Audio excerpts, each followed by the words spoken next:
हम सब जानते हैं कि इभास जो है हमारे पूरे भारतवर्ष का बल्कि एशिया का एक बहुत बड़ा ऐसा सेंटर है जहां की न्यूरो प्रॉब्लम्स को कैटर किया जाता है।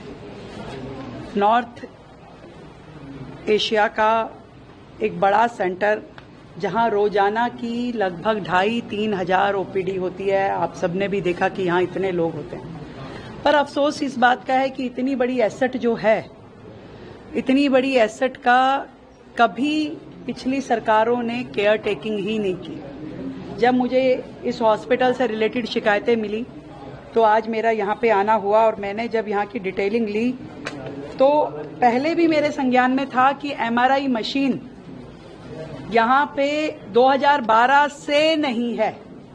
2012 के बाद से इस हॉस्पिटल में एमआरआई की मशीन ना होना, एक भी सीटी स्कैन मशीन ना होना, एक्सरे और अल्ट्रासाउंड की लिमिटेड अपॉर्चुनिटी होना हमारे लिए दुर्भाग्य की बात है।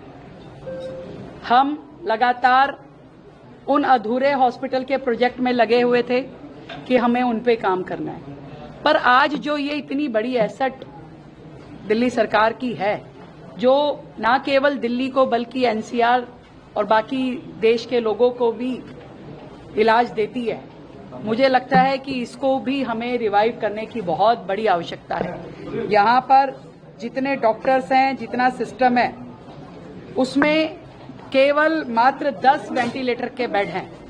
अभी हमने ये तय किया है कि ना केवल हम इभास को नया बिल्डिंग स्ट्रक्चर बना करके देंगे, परंतु सबसे पहले with in this financial year यहाँ की मशीनरी की जितनी रिक्वायरमेंट है, MRI, CT scan, ultrasound, x ray, ये सारी की सारी फैसिलिटीज इभास को हम इसी फाइनेंशियल ईयर में देंगे और उसमें आरी में अपने इसके लिए हम बजट क्रिएट कर करके हम यहाँ पे इसको पूरा रिवाइव करेंगे। हजारों पेशेंट मैंने यहाँ देखा कि लाइन में बैठे हुए हैं। पता नहीं कितनी ही लोगों की जरूरतें यहाँ से पूरी होती है, उनकी दवाइयाँ, उनका इलाज, उनको डॉक्टर्स का देखना। और ऐसे हॉस्पिटल्स को अगर हम सपोर्ट नहीं देंगे तो बाकी सब बेकार है।